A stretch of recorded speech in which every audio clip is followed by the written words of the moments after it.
a new trade rumor just came out involving Caris LeVert and the Cleveland Cavaliers. And this new trade rumor is honestly perfect for the Cavaliers and the other team involved.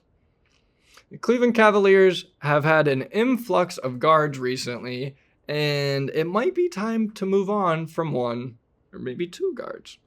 But welcome back to Cavs Digest. I'm your host, Caden Schmid. And if you enjoy Cavaliers basketball content or just want any updates on the Cavs, please hit that subscribe button for this channel. We will have all the updates, all the news right here on Cavs Digest. But let's jump right into this thing. So starting off, the trade is revolving around Caris LeVert and Rui Hachimura. I saw this trade from the King James Gospel, and it jumped out right away. It was an interesting trade, and it makes sense for both sides. Cavaliers would be sending Caris LeVert and Sam Merrill to the Lakers in exchange for Rui Hachimura and Jackson Hayes. Now, it's a little sad maybe moving on from Caris LeVert and Sam Merrill, as they were awesome for the Cavaliers, but sometimes it's time to move on.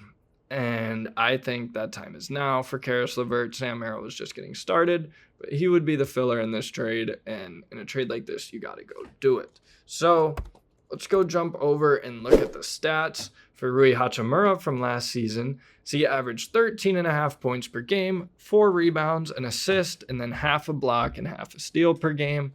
Shot 53% from the field and 42% from three. 44% from the corner three. And Rui Hachimura is still a young player, 26 years old. He's 6'8". He is a pure wing. And that is what the Cavs desire. The Cavaliers need wings so bad. So bad. Especially a shooter. And Rui Hachimura is a shooter. Now, you would have to give up Caris LeVert. But, like I was saying, Cavs have this new influx of guard play, especially with the new draftee, Jalen Tyson, as well as Craig Porter, who kind of burst onto the scene last year as an undrafted free agent. But the Cavaliers have guards, and they need wings. They have so many players under 6'5", 6'6". They need wings bad.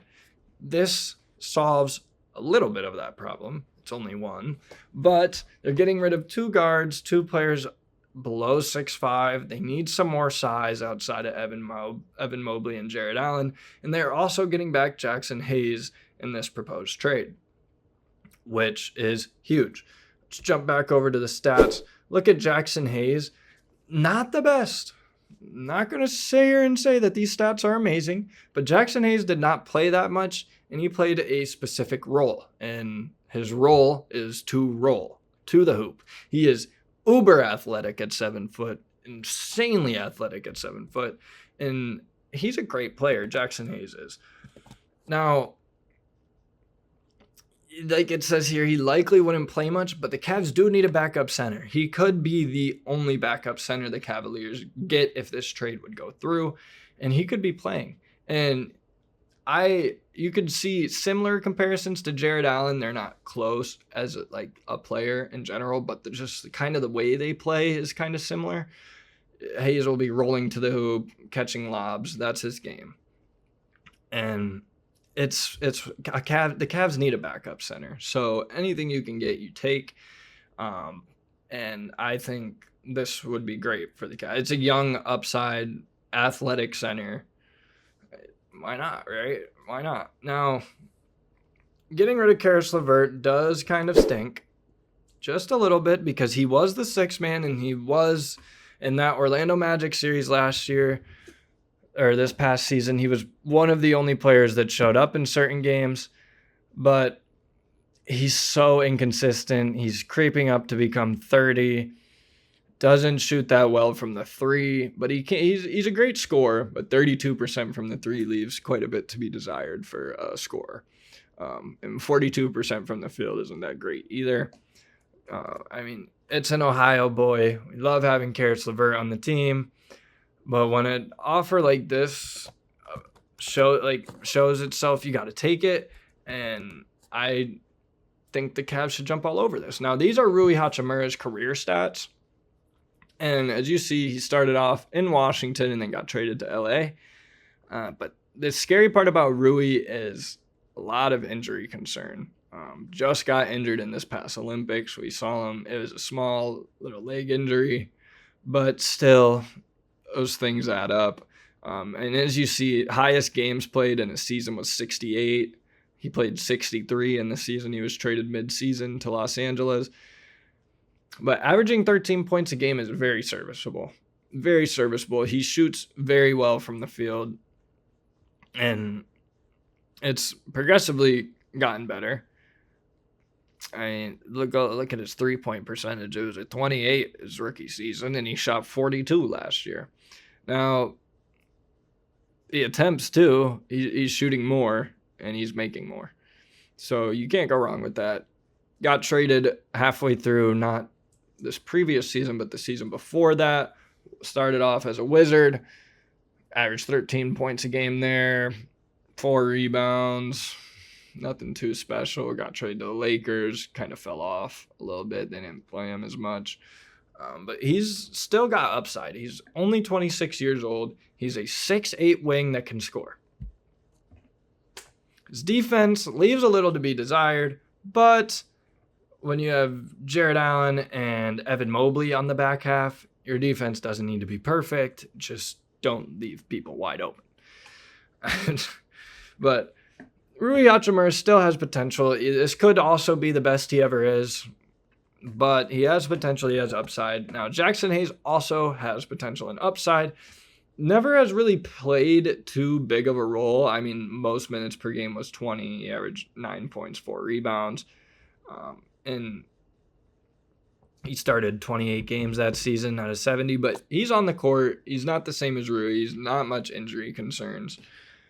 He is uber athletic. This man can jump through the roof. And that's kind of what the Cavs need as a backup center. They don't need anyone to do anything special, which is why I'm sure most Cavs fans appreciated Tristan Thompson this past season. He wasn't trying to do anything special. He wasn't trying to be Andre Drummond and ISO at the top of the... Oh, don't get me started. Anyway, he just has to play a role, and Jackson Hayes has played a role his whole career, and he is super athletic. Can't go wrong with that. Can't go wrong with that. Now, the final part to this deal would be Sam Merrill. And Sam Merrill is the definition of a sharp shooter. That is what he does. He shoots threes. He shoots them at a 40% clip. 90% of all of his shots are three-pointers. 90% of his... 9 out of every 10 shots that goes up from Sam Merrill is a three-pointer. He is out there to shoot threes. And when he is not shooting threes, he should not be on the court. He does not provide anything else. And go back to it. Look, 96% of his threes are assisted. Can't create by himself. And obviously you need players to play their role. He played his role, which was get open and shoot the ball. And he played it pretty well, but it's when you have people like Craig Porter off the bench, not a shooter, but just great all-around player with the defense and the rebounding. And now Jalen Tyson is pretty similar, great rebounding. Isaac Okoro, shooting has gotten better every season and is a plus defender, maybe the most plus defender. He might be the best perimeter defender in the league. That's a debate for another day. But Sam Merrill is not that. Sam Merrill shoots. Sam Merrill might score. Sam Merrill might not score.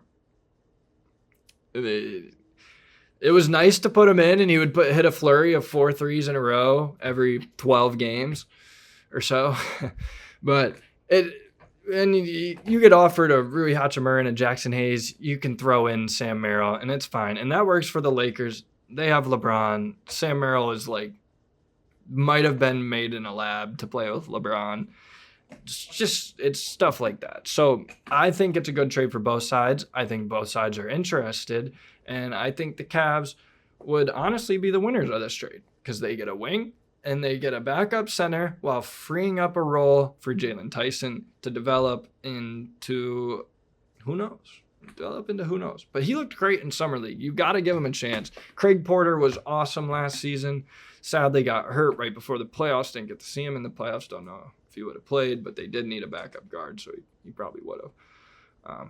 But besides the point, I think this is a great trade. Let me know in the comments if you agree or disagree, or if the Cavs should look somewhere else to try and move Caris LeVert, or if you want to keep Caris LeVert. Let me know it all in the comments. Leave a like, subscribe, and I hope you guys all have a good day. Peace out.